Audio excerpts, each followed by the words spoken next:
ఆమేన్. మోషే బోధించిన వర్తమానాలకి పరిచారకుడిగా ఉన్నారట. William Branham బోధించిన వర్తమానాలకి పరిచారకులుగా ఉన్నారట.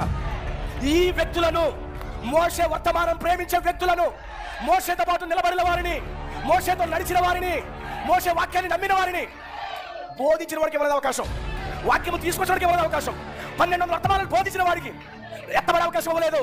10 ఆజ్ఞలు పట్టుకొచ్చిన వారికి ఎత్తబడే అవకాశం ఇవ్వలేదు. కానీ తెచ్చిన వాక్యాన్ని ఓ నమ్ముతున్న వారికి ఎత్తబడి వాగ్దానం చేశాడు. హల్లెలూయా.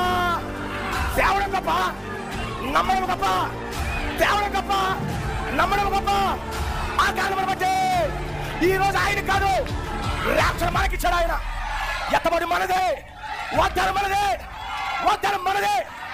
ఓ నీ ఎదుటకి ఎవరు వచ్చినా వారు నిలబడలేరు. హల్లెలూయా. ఎవరు నిలబడలేరు. 10 ఆజ్ఞ పలకలు తీసుకొస్తున్నాడు. Is it right? ఓ సేనా పర్వతం మీదకి వెళ్ళిపోయాడు. ఓ ప్రభుత్వం 40 రోజులు ఉన్నాడు. వాక్యాన్ని తీసుకొచ్చాడు. మోషే ముఖాముఖిగా చూశాడు. కానీ యెహోషువ దేవుణ్ణి చూడలేదు. కానీ యెహోషువ మోషే పట్టిన వాక్యాన్ని తీసుకున్నాడు. అవునంటారా? నిజమే అంటారా? సత్యమే అంటారా? ఈరోజు వర్తమానాలు బోధించిన 1200 వర్తమానాలు బోధించిన ఆ వ్యక్తికి రాచే అవకాశం లేదు. కానీ 1200 వర్తమానాలను మోస్తున్నటువంటి ఓ చూసిన జనరేషన్ ఉంది, వారికి ఆ వాగ్దానం ఇచ్చాడు.